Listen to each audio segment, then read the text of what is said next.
So considering the tantalizingly lackluster Hunting of Matthew Nichols and the overly psychological video game adaptation film Exit 8 and the just weird social media driven reboot that was Faces of Death, Lee Cronin's The Mummy was definitely the best horror movie to come out this month. We had a whole slate, and I was excited for most of those. I didn't even know Faces of Death was coming out, but Lee Cronin's The Mummy was not what I was expecting, and I had so much more fun watching that movie than I did any of the other movies, right? Like, I mean, the other movies had their moments. I was very excited for Hunting of Matthew Nichols. I thought it was going to be with aliens or some type of demon or all that stuff, but it just kind of left you wondering what, why, and no offense to the first-time director, but still, Exit 8, I never played the game. I have no real relation to that and the movie. I just watched the movie as its own thing. So if you like subtitles, Exit 8 is phenomenal. It's kind of like your basic foreign horror film where it's just way more deep than any of ours are. So yeah, some things may not make sense, but it's still a fantastic movie, to watch, and it's acted really well. And then of course, Faces of Death, it was just, why? Like, it should have just been NC-17. They should have called it a day and not released it in theaters or had like some random type of release for only certain, you got to be, I guess, over 30 to watch it, But that would have, of all those, The Mummy was the better film, and it's so shocking, right? I mean, I know they're making The Mummy 4. Yeah, Brendan Frazier and Rachel Weisz and the whole cast coming back for that, so that's going to be awesome. It's going to be definitely a type of cultural Mummy movie event, but the only thing that we have, based off of what The Mummy had tried to become was the Tom Cruise movie, was the whole Universal Dark Universe shit that they tried to do, and Tom Cruise being the Mummy, that's not a very good idea. He had mummy powers. It just didn't make any sense. So I was just not too excited, but the new Lee Cronin's Mummy looked pretty good. And I gotta say Lee Cronin's The Mummy now, because we have like The Mummy that we love. We have The Mummy, which was shit. And then now it's just, Lee Cronin's The Mummy. We can't have like a third The Mummy. Right? But so the movie was pretty good. I enjoyed it. I know that the critics have been giving it like 2.5 stars, 2 stars, 3 stars probably at max, because this isn't really a mummy movie, right? Mummies get mummified and they usually were somebody who is being reincarnated as their new more evil self because they've been dead for so long. This has nothing to do with mummy lore, has nothing to do with mummies, but it is called The Mummy. It's more or less of like a demon possession movie. So I understand why people are just kind of hating on it for that aspect, but it is still a good movie. Like, there are still some cool mummy-esque, bits in the movie. She's definitely found in a sarcophagus. I mean, some stuff takes place in Egypt and Cairo. I mean, it's just a very, it's got the mummy themes in it for sure. It's just not technically the mummy at all. But so the film follows this family who gets their daughter abducted, and pretty much they're on this trip in Cairo, right, in Egypt. The father's a reporter, and they're doing all this stuff out there. But the daughter ends up becoming friends with this random woman, ends up giving her chocolates, I guess, that are like sedating her slowly. It's pretty random. And the woman abducts her, and the family is devastated, right? So 8 years later, she ends up being found in a sarcophagus. There's this whole thing that goes on. You'll have to just watch it, but they find this sarcophagus, and of course they're thinking that they're just finding maybe another mummy, some ancient relic, whatever you may say, and it turns out to be Katie, the daughter, and she's wrapped in these bandages that have these symbols on them and stuff, and then her skin itself, like, she's definitely aged while she's been in that sarcophagus, so you assume she's been in there like, this almost a decade. And they had all these theories of what had happened to her, right? Maybe she was human trafficked, maybe she was abducted, like supernatural in a sense or something. People thought the family murdered her. I mean, it was like a whole ordeal for this family. So you really feel everything that the family's feeling. I wish you would have spent more time with certain members of the family versus like just the family as a unit. That way you could have more depth with at least maybe one or two of the characters.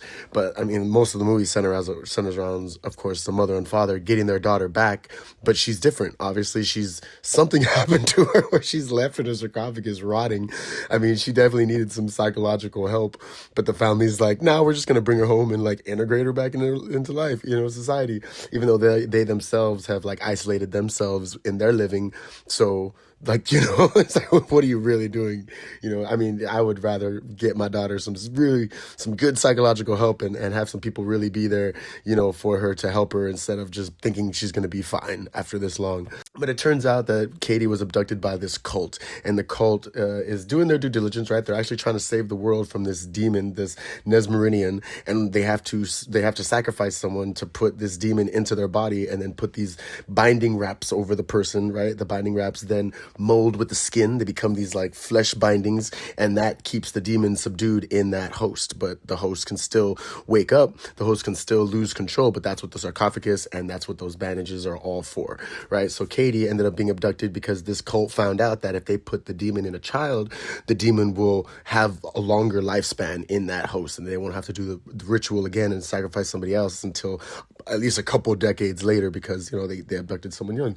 Fortunately, that was this family's daughter, Katie. So they do this ritual on her, they put these bindings on her, and pretty much, you know, the family finds this out, but the whole movie is pretty much Katie trying to peel off and parts of her skin being peeled off, and the father finding them and putting these clues and things happening to, you know, find out what happened to Katie. But it is kind of cool. It's kind of gross. Like, the special effects are pretty great. The practical effects are pretty great. There's only like one CGI scene really that I noticed right off the bat, which is like a group of coyotes, which is absolutely hilarious. But it was a good overall scary, gory mummy movie. I mean, it just didn't really have anything to do with mummies, and you don't know about this creature, this demon's origins, or what. It's just a family that's been taking care of it. They live above a pyramid, and that's just how the movie starts. It's absolutely wild. You know, I mean, some family pass downs aren't the best, I guess. But it was a cool story and a good movie. It's just, it wasn't a mummy. You know what I mean? It was a possession movie. It was a demon movie. It wasn't the Mummy. It wasn't even the Tom Cruise's Mummy. I mean, that was still one person back in ancient time that was wronged or whatever, and put a fate worse than death, and then end up, you know, being resurrected later by means of excavation.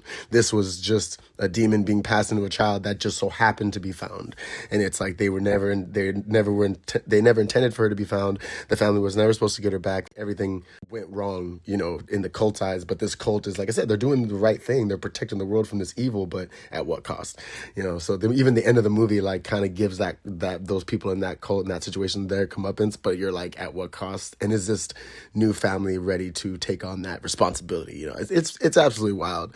It was so much fun. Like I said, I get why people are against it, because it's not what the name implies at all. But still, it's a good movie to watch, and I would definitely suggest that you check it out, because it's better than the Tom Cruise movie, that's for damn sure.